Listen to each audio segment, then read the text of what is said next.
Hi, Denise Gwen, reading aloud for you from my novel, The Greasy Spoon, chapters 37 and 38.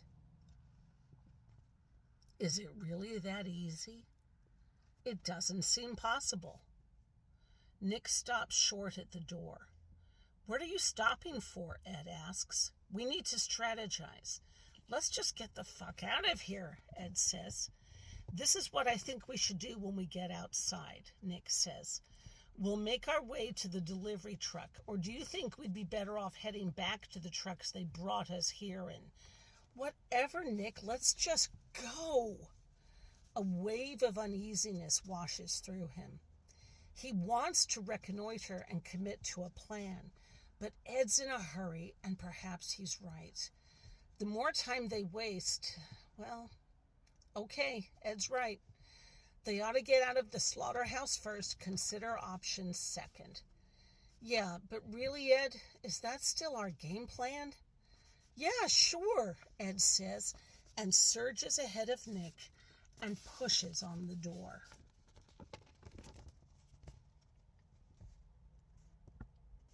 At first, the plan works. They burst outside through the exit and stand there for a moment, looking around them and inhaling the clean, fresh air. Hey, guys, Nick says, pointing to the far left end of the pole barn building, where the front cab of the freight delivery truck can be seen at the loading dock. Let's go that way and ask for help. You think that's a good idea? Ed asks.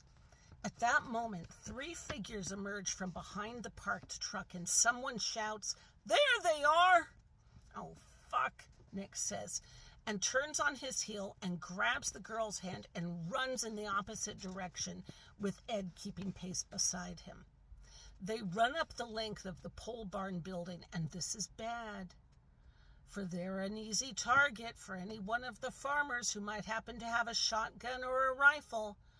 And the pole barn building is easily a half-mile long.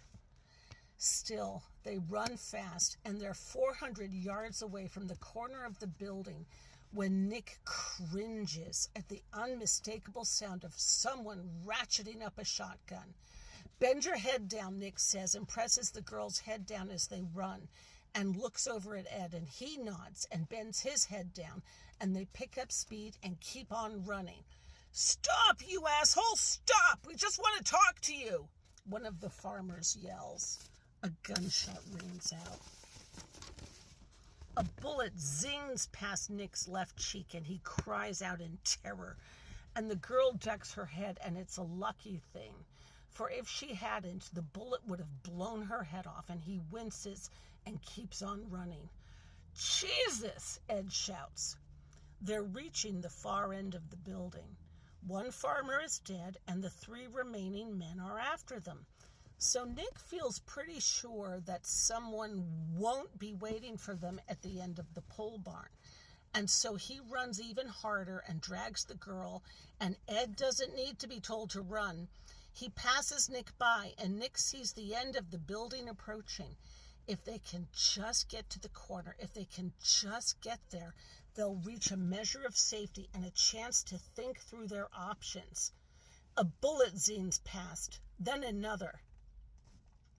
Ed's pulling far ahead of Nick and the girl, and as he runs past him, Ed turns his head to smile at Nick, and in that second, his head snaps back into an odd position, and Nick wonders at that. Is Ed turning around to say something to him? And his teeth and tongue erupt from his wide-open mouth, and he drops to the ground. 1 second, Ed's gazing into Nick's eyes, and there's a hint of exultation in them.